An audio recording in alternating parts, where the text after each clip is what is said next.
Good morning to all of you, my dear students. Gayatri school सांचो की YouTube channel में आप सभी का स्वागत है। इस चैनल को ज़्यादा से ज़्यादा सब्सक्राइब करें कि आपको एग्रीकल्चर साइंस से संबंधित नए नए प्रकार की वीडियो उपलब्ध हो सके। प्यारे विद्यार्थियों, जो स्टूडेंट 11th-12th में यहाँ पढ़ रहे हैं उनको तो सब जानकारी है कि गायत्री विद्या मंदिर उच्च माध्यमिक विद्यालय सांचौर में कृषि विज्ञान संकाय में संचालित हो रही है। तो आपके भाई बहन या कोई पड़ोस में या आपको कोई जान पहचान वाला यदि स्टूडेंट है और वो साइंस सब्जेक्ट पढ़ना चाहता है तो वर्तमान समय में एग्रीकल्चर साइंस का ट्रेंड बहुत ही ज़्यादा चल रहा है और आने वाले समय में इस सब्जेक्ट में है वो स्कोप या भविष्य देखा जा रहा है। तो इन सब चीज़ों को मद्देनजर रखते हुए जो बालक बालिका छात्र छात्राएं अपना एडमिशन लेना चाहता है तो गायत्री विद्या मंदिर उच्च माध्यमिक विद्यालय सांचौर में एग्रीकल्चर साइंस सांचौर का एकमात्र संस्थान है जहां पर संचालित हो रही है। तो आप अपना एडमिशन आज ही करवा सकते हैं, जिसमें वेल फैकल्टी के साथ आपको प्रैक्टिकली रूप से अध्ययन करवाया जा रहा है। और हाँ, जो छात्राएं हैं बालिकाएं जो एडमिशन लेती है और उनकी 10th क्लास में 60% या 60 से अधिक परसेंटेज होने पर जो कृषि क्षेत्र में संचालित संस्थान द्वारा ICAR द्वारा 5,000 रुपये की प्रोत्साहन छात्रवृत्ति उपलब्ध करवाई जाती है। तो आप अपना रजिस्ट्रेशन अभी आज ही करवा सकते हैं। ओके, अपन का टॉपिक चल रहा था एंटोमोलॉजी, कीटों का अध्ययन, ठीक है। और वे कीट जो फसलों को पेड़ पौधों को काफी मात्रा में नुकसान पहुंचाते हैं उन कीटों का अध्ययन कर रहे हैं। आज का अपना टॉपिक रहेगा अनार की तितली। अनार की तितली की सिस्टमैटिक पोजीशन, सन, ऑर्थोपोडा, गण, लेपिडोप्टेरा, कुल, लाइकेनिडी, वंश, ड्यूडेरिक्स, जाति, आइसोक्रेट्स। इस प्रकार से ड्यूडोरिक्स, आइसोक्रेट्स दोनों मिलाकर के अनार की तितली का हो जाता है वैज्ञानिक नाम, साइंटिफिक नाम। अब अनार की तितली कैसे होती है, क्या इसके लक्षण होते हैं और किस प्रकार की दिखती है के बारे में अध्ययन करेंगे। तो सबसे पहले अपन बात करते हैं अनार की तितली के लक्षण। नर कैसा होता है, मादा का रंग कैसा होता है और किस प्रकार की दिखाई देती है। अनार की तितली व्यापक रूप से पूरे भारत और इंडिया और इसके आसपास के कई देशों में देखने को मिलती है। अनार की तितली के लक्षण: प्रौढ़ नर तितली चमकदार नीले रंग की एवं मादा तितली भूरे रंग की होती है। प्रौढ़ों के पंखों का विस्तार 40 से 50 mm होता है। पूर्ण विकसित लटें 17 से 20 mm लंबी गहरे भूरे रंग की होती है। इस लट के पूरे शरीर पर छोटे छोटे बाल एवं सफ़ेद रंग के धब्बे पाए जाते हैं, ठीक है। तो ये है अनार की तितली के लक्षण। प्रौढ़ नर चमकदार नीले रंग का, मादा तितली भूरे रंग के। पंख 40 से 50 mm लंबी, लट 17 से 20 mm लंबी, लट का रंग सफेद रंग के धब्बे और छोटे छोटे बाल पूरे शरीर पर देखने को मिलते हैं। ये है अनार की तितली के लक्षण। नेक्स्ट है पोषक पौधे। फर्स्ट प्लांट कौन कौन से इसकी? सेब, बेर, अमरूद और नींबू वर्गीय फलों को प्रकोपित करने का काम करती है। ये एक बहुपक्षी कीट है जो सेब, बेर, अमरूद एवं नींबू वर्गीय फलों को नुकसान पहुंचाता है।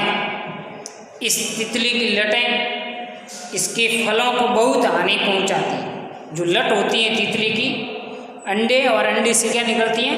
लट। वो लट इन पोषक पौधों को काफ़ी हद तक नुकसान पहुंचाती है। कुछ क्षेत्र में अनार की फसल मुख्य रूप से इस कीट के द्वारा ही नष्ट हो जाती है। कई जगह पर अनार की खेती की जाती है तो किसान को पता नहीं रहता है और इनकी जानकारी के अभाव में ये कीट हैं वो पूरी की पूरी अनार की फसल को चौपट कर जाती है। इस कीट का लार्वा विकसित हो रहे फलों के अंदर घुसकर उनके छिलके के बिल्कुल नीचे गुदे एवं बीजों को खा जाता है। अनार में मुख्य खाने योग्य भाग क्या है? बीज युक्त जो संरचना आती है, ठीक है, वो होती है। तो इस कीट का जो लार्वा है वो पनप रहे फलों के अंदर घुस जाता है और वहाँ से गुदे और बीजों को खा करके नष्ट कर लेता है। एक फल में 8 से अधिक लटें पाई जा सकती हैं। इससे ग्रसित फलों में जीवाणु एवं कवकों का प्रकोप होने से सड़ भी जाते। अब अनार की तितली का लार्वा फल के अंदर संक्रमण करके बैठा, उनको खा रहा है, जिसके कारण अन्य प्रकार की बीमारियां जैसे जीवाणु जनित एवं कवक जनित रोग भी वहाँ पर संचालित होते हैं, फैलते हैं और पूरे फल को सड़ाने का कार्य कर देते हैं और अंत में ग्रसित फल संक्रमित होकर के पादप से अलग हो जाता है, गिर जाता है और इन फलों में से दुर्गंध आने स्टार्ट हो जाती है। इस कीट के प्रकोप से प्रकोपित होने से 40 से 90% तक अनार की फसल को नुकसान होता है, क्षति पहुंचती है। तो इस प्रकार से अनार की तितली है वो ज़्यादातर अनार को एवं नींबू वर्गीय फलों को नुकसान ज़्यादा पहुंचाती है। क्या है इसका जीवन चक्र, लाइफ साइकिल? ये कीट वर्ष भर फलों पर अंडे देते रहते हैं, पूरे साल फलों पर अंडे देती है। प्रौढ़ तितली जो वयस्क तितली होती है, चमकीले सफ़ेद अंडाकार आकार के अंडे एक एक कर फूलों के कैलिक्स एवं छोटे फलों पर देती है। यानी कि अनार में जब फ्लावरिंग की क्रिया शुरू हो जाती है तब एक चमकीला रेड कलर का इसमें पुष्प चमकता है, ठीक है, जिसको कैलिक्स कहते हैं। या फिर छोटा जो फल अभी अभी बनना शुरू हो चुका है वहाँ पर ये प्रौढ़ मादा तितली सफ़ेद अंडाकार चमकीले रंग के अंडे देती है। इन अंडों से 7 से 10 दिन के बाद इन अंडों से 7 से 10 दिन के बाद लट बाहर निकलती है जो धीरे धीरे विकसित होकर के फल को नुकसान पहुंचाती है। कौन? लट। ये लट 18 से 47 दिन तक फलों को खाती है। 18 दिन से लगा करके 47 दिन तक ये लट अनार के फलों पर रहती है, वहाँ पर रहते हुए फलों को खाती है। ये लटें फलों के अंदर एवं कभी कभार फल के डंठल से लटक कर कोष अवस्था में परिवर्तित हो जाती है। फलों को खा लिया, या तो फलों के अंदर घुस जाएगी या फिर जो इसके डंठल है वहाँ से लटक करके धीरे धीरे कोष अवस्था में परिवर्तित होती हैं। इनकी कोष अवस्था 7 से 34 दिन की होती है। इस प्रकार ये एक वर्ष में 4 अतिव्यापी पीढ़ियाँ निर्मित कर सकती है। ठीक है, ये है इसका जीवन चक्र, सिंपल सा है। अनार की मादा प्रौढ़ तितली चमकीले सफ़ेद रंग के अंडाकार अंडे पुष्प के कैलेक्स पर देती है।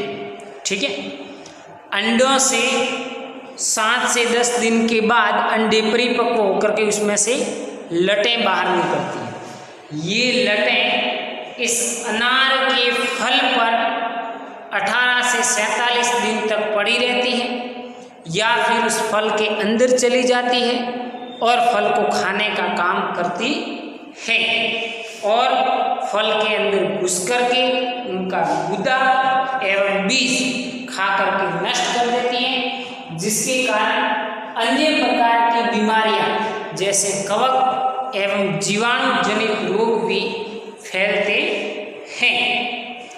और इस प्रकार से धीरे धीरे ये इन फलों से लटक करके कोष अवस्था में परिवर्तित हो जाता है और एक वापिस पुनः कोष से परिवर्तित होकर के एक वयस्क तितली को निर्मित करने का कार्य संपादित करती है।